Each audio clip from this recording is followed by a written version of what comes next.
পুরুলিয়া জেলার পাড়া ব্লকের আনাড়া থেকে কাশীপুর ব্লকের কাশীপুর যাওয়ার মূল রাস্তা বেহাল। কাশীপুর ব্লকের শেষ প্রান্তে অবস্থিত কালাঝড় গ্রামের ওপর এই রাস্তা ছোট পুকুরের রূপ ধারণ করেছে। পাড়ার দিক থেকে কাশীপুর ও কাশীপুরের দিক থেকে পাড়া যাওয়ার সময় প্রতিনিয়ত দুর্ঘটনার কবলে পড়ে পথচারীরা। বারবার প্রশাসনের দ্বারস্থ হয়েও কোনো সুরাহা হয়নি বলে জানা গিয়েছে স্থানীয় বাসিন্দাদের কাছ থেকে। রাস্তা অবরোধ করেও কোনো ফল হয়নি।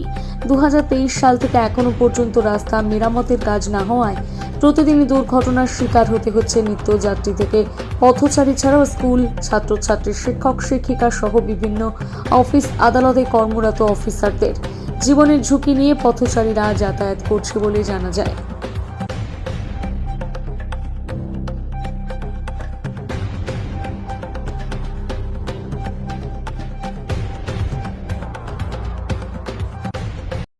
এই রাস্তার অবস্থা আমাদের দম খারাপ। যাতায়াত যা করছি, স্কুলের ছাত্রগুলো পাঠাতে পারছে না, যে স্কুলের ছাত্র স্কুলে যেতে পারছে না। এই রোডটা দিয়ে কত লোক যাতায়াত করে সারাদিন? বরাবর লোক আসা যা করছে। কোথায় যায়? কোথায় বাঁকুড়া, পুরুলিয়া, কলকাতা এর সাথে যাতায়াত হয়। যাতায়াত নারোডিটা। এটা কোন গ্রাম? ঘোড়া, এটা লালপুর। এটা কোন গ্রাম? বাঁকুড়া, এটা কালাজোর। কালা কতদিন থেকে এই অবস্থা? এই অবস্থা মনে হয় 1 বছর হয়ে গেল। প্রশাসনের কাছে আপনারা জানিয়েছেন? হ্যাঁ, আমি পঞ্চায়েত জানিয়েছি, এমন থানায় জানাইছি, এমন ভিডিও এসে দেখে গেছে। আজ হলো, আজ মানে হচ্ছে 5 দিন হলো। 5 দিনের পরে 2 দিন ভিডিও বললে সেখানে মাল ফেলে রাস্তা তৈরি করব। এখনো পর্যন্ত? আপনি এই গ্রামের বাসিন্দা? আমি এই গ্রামের বাসিন্দা। কি নাম আপনার?